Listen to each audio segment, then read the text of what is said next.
Hi, my name is Jude Benavides, and I'm an Associate Professor of Environmental Sciences here at the University of Texas at Brownsville. I graduated from St. Joseph Academy here in '88. I got my Bachelor of Science in Civil Engineering with an environmental concentration from the University of Notre Dame. Then I was an officer in the military, active duty for 6 years, and reserve for an additional 6 years. I finished as a lieutenant commander in the Naval Reserves. Then I came back to Texas and got my Master of Science and my doctorate in Environmental Science and Engineering.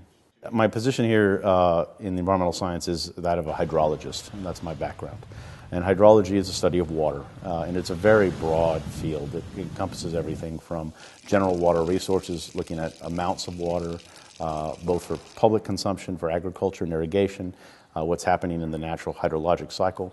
And the state of Texas, along with the University of Texas System, has identified water resources as a prime area of prime importance for research for South Texas and the rest of Texas.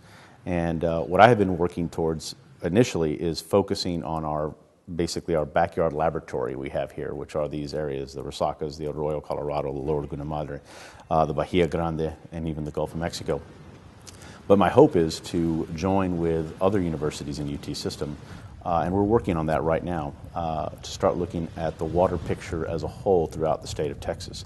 I've been fortunate to have to be chair of the Arroyo Colorado Watershed Partnership Steering Committee, and that has really given me a great opportunity to get in touch with a whole host of stakeholders in the Arroyo Colorado watershed. Lately, students have been looking at, working on 2 specific grants. One has been collecting calibration data for a water quality model that will look at helping us identify what are the most efficient measures we can take to improve water quality in the arroyo. And another very interesting one is called bacterial source tracking, in which we are collecting water samples, and those water samples are then analyzed for not only their E. coli content, but then we ship those water samples off to a partnering agency, and that partnering agency then identifies the DNA sequence in that E. coli and will allow us to identify where that E. coli came from. A second project that I've been working on is the Brownsville area Resacas.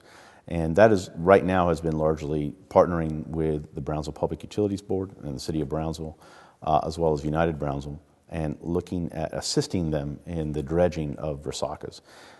This is something that our Brownsville, the Resacas here in the Brownsville area, since they are no longer used for agricultural irrigation purposes, and they're no longer connected directly to the Rio Grande, they accumulate sediment over years, roughly at the rate of anywhere from ½ inch to 1 inch of sediment a year.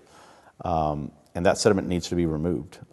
If we don't remove that sediment, the Resacas essentially fill up with silt and clay and or trash in some cases.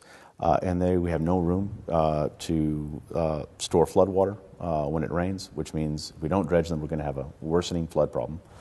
We have no room to store extra water. When there is extra water in the river for drinking purposes, we have no room to store it. Our reservoirs are filled to capacity, and there are many opportunities where we have opportunities to pump more water from the river, because we are the last user of water, the last big user of water on the Rio Grande. Fishing, kayaking, and boating. In some cases, maybe in the future, we can return to swimming in the Resacas. They're not contact recreation safe now, but the goal is to help restore them to that level, to where we can at least enjoy them from an ecotourism standpoint.